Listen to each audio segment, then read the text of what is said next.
What's up, you guys? Welcome to episode 20 of the G.I. Joe action figure reviews, as today we're going to take a look at a badass character, and that's Outback, released in 1987. His bio states that Outback was an instructor at both the Survival School and the Jungle Warfare Training Center. Having experienced in Central America and the Mid-East, most people are intimidated by the wilderness, but not Outback. He believes in being part of the environment. Looking at the figure's head sculpt, I can honestly say this definitely does resemble Chuck Norris and can easily be used as him in his earlier days. With his rugged look, orange mustache, beard, sideburns, and hair that has strands that overlaps the green headband, you can tell he's ready to kick your ass. The stern facial expression is enough to say he can survive anywhere utilizing his unique skill sets and more. His torso has a good muscular build as he's only wearing a white t-shirt, but that's really enough to make it look tough because, as the text reads, it says survival in big black letters. Now, for those who don't know what survival means, it's more than just a word, it's an acronym, in which I'll put it here on the screen for you to read. And honestly, knowing this only makes the figure 10 times better.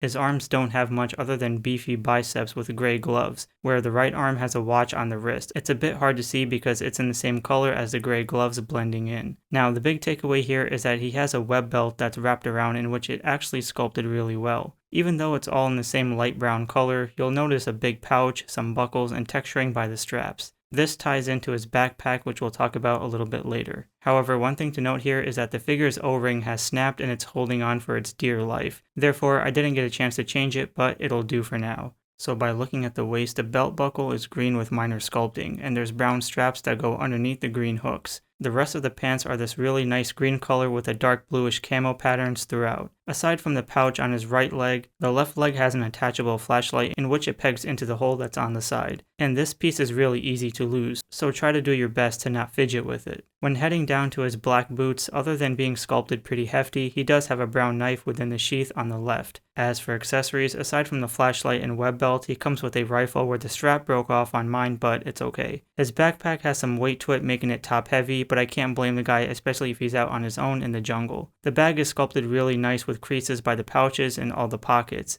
but I wish the clips or buckles and straps were colored differently. Yet for an 87 figure, it's probably one of the best sculpted backpacks. Overall, I love this figure. It looks great, has good accessories, the detail, though minimal, does stand out. And for a character that does things his own way without technology and assistance, he's a force to reckon with, officially being in my top 10 favorite G.I. Joe figures till this day. So with that said, let me know in the comments below what you think about this figure, and be sure to give a like and subscribe for more reviews.